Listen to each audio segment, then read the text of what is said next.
A woman proposed to Prophet Muhammad, peace be upon him. After he looked at her up and down, he remained silent. Another man asked to marry her, despite not having much, because he knew some chapters from the Quran that was sufficient for the mahr, and Prophet Muhammad, peace be upon him, married her to him. Beauty is in the eye of the beholder. Just because one man didn't find her attractive, another man did. This is the character of the best of creation, sent as a mercy, peace be upon him. The sunnah is for a man to ask the permission of his brother if he wants to propose to the same women as him. Sisters tend to take proposals on a first come first served basis. While there is nothing wrong with that rationale, announcing engagements is problematic as that does more harm than good, because now it is expected that they will get married when a woman can later find out she is not compatible with him. But calling off the engagement is not only a bad look to her family, she will be perceived by other men as high maintenance, for example. This is the man she is choosing to obey in this life for the sake of Allah. It is her decision who she marries. Don't oppress your daughters, forcing them to marry someone they don't accept. Allah does not like those who oppress. All that needs to be announced is the marriage, as having witnesses is what makes a man and woman lawful to each other, differentiating them from dating. The sunnah is for the man to look at the woman. Blurring your photos, wanting to get to know each other first before revealing yourself goes against the sunnah. It's important there is compatibility, that there will be love between spouses. Let's not have this or more pious than Allah's messenger disease, peace be upon him. Prophet Muhammad, peace be upon him, told a companion to go look at her. In another narration, a companion would hide until he saw something that made him want to marry her. Spying in this case is allowed. The ideal would be a sit down or FaceTime with her male guardian present, but a picture or video that disappears after viewing it saves time for everyone involved.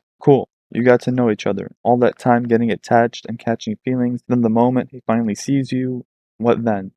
You're heartbroken, then have the audacity to get angry at the brother, when all that heartache and time and attachment could have been avoided if you revealed your picture. Simply a picture of what's apparent, like the face, hands, and feet. Simply hijab on, just no makeup, unless you plan on waking up before your husband every day to put on makeup. This notion of nasleeb seems to be romanticized. We tie our camel first, then leave the rest to Allah. Your husband is not going to fall from the sky, sister. If a brother is sincere and his character and religion satisfy you, accept the proposal. This fantasy of a man riding up to you on a horse is just that, a fantasy. Yes, you're a princess, but be grounded in reality. Sulaim, may Allah be pleased with her, baby child died when her husband was out. When he came back from his trip, Sulaim didn't start bombarding her husband with complaints and wailing, even though she would have been justified in this case. Instead, she helped make her husband get comfortable. She adorned herself for him alone, and they were intimate that night. She broke the news to him after he asked to see his baby the next day. She asked, "Do you think that if some people lent something to some others, then they asked for it back, do they have the right not to give it back?" He said no, they should return it to them. She asked this because it is the same way with their child. While he was upset, they understood that truly to Allah we belong, and truly to Him we shall return. And because of their intimacy that night, they had another child. Not only was Sulaim strong for herself, but she consoled her husband.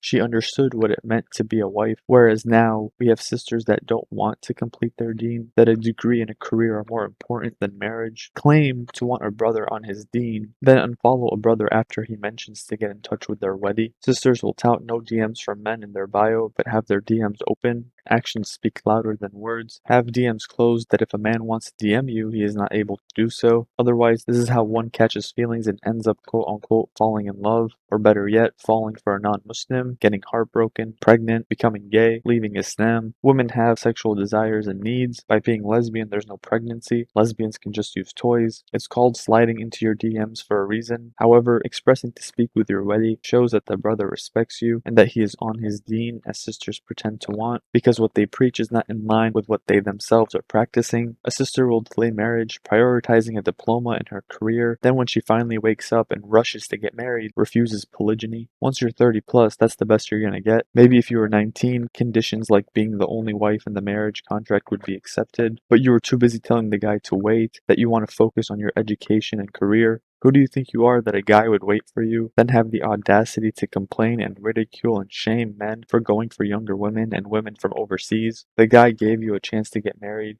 and you chose not to accept it. And are you ready for that responsibility to be the only wife? Will you be there for your husband when he needs you? Polygyny eases that burden, as Allah does not burden a soul more than it can bear. By having other wives, it relieves the responsibility off your shoulders, especially if he's a handful. You seem to think you're the prize to be had, or that you have the majority stake, when in actuality, It's the man. The man is responsible for providing. The man is responsible for protecting. The man is responsible for leading. The man is responsible for deciding. But evidently, there are a lot of simpleton boys out there, like Habibi. Why did you pay a meher, an obscene amount, mind you, so she can pay her student loans? For what? To parade your wife as she adorns herself head to toe with 10 pounds of makeup, hoops bigger than the circus, heels higher than the Sears Tower for everyone to see? Why did you pay a meher when everyone is enjoying the show for free? But let's not forget, she claims to want a brother on his deen,